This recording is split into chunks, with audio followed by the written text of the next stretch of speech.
Sa likod ng ano. Hi guys, this is our day 23 ng Learning QuickBooks in 30 days in 60 seconds. So, may tanong sa akin last week regarding, nalilito daw siya. Paano daw niya malalaman kung categorize yung pipindutin niya sa bank feeds or match yung gagawin niyang options. Syempre, didiscuss natin siya ngayon. So, tara, let's see our QuickBooks ngayon. So, yung categorize, ginagamit mo siya kapag bago lang yung transaction mo sa QuickBooks. Ibig sabihin, wala pang nakarehistro doon na transaction. Ibig sabihin, fresh pa. So, yun yung gagamitin mo sa pagkakategorize ng mga transaction sa QuickBooks. Sasampulan kita, tara. So, under bank transaction, ito yung mga karaniwan na transaction natin sa bangko. So, dito yung sinasabi niya, saan po ba yung pipindutin ko? Categorize po ba or match?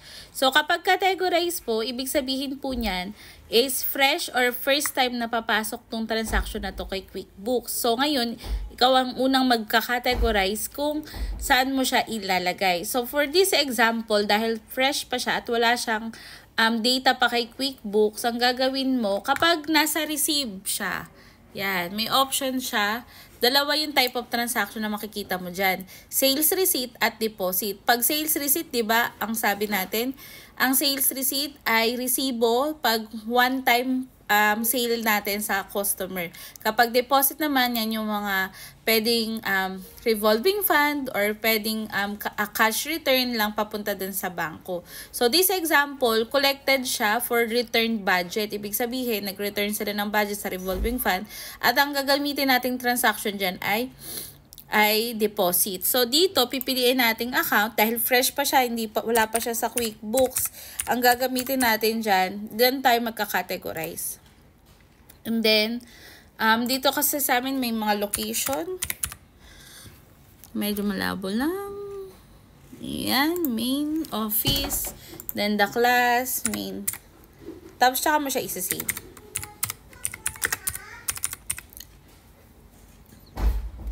Yung iba hindi gumagamit yan, pero ako kung gumagamit kasi ako. Naka-on dun sa ano namin eh. Tapos add mo na siya.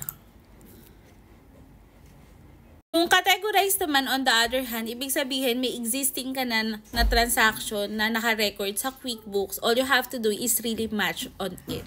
So tara, let's see, mag-match tayo ng isang transaction.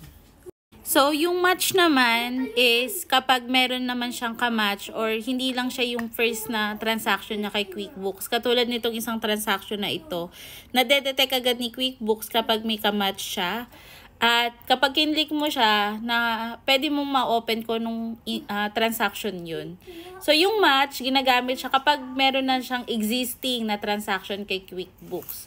So, ang gagawin mo lang kapag match is kiklik mo tong match, tapos match yung i-click mo naman sa baba. Tapos automatic na siyang magre-record. So, ang tip pag gumagawa ka ng bank recon or bank categorization sa bangko ng client mo, una mong i-check kung may mga match na transaction. Kapag walang match na transaction, ang gagawin mo naman is i-record mo siya as categorize.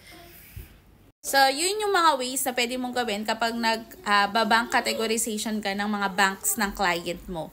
Match muna, tsaka pangalawa, kapag wala ka nakitang match, ika-categorize mo naman siya.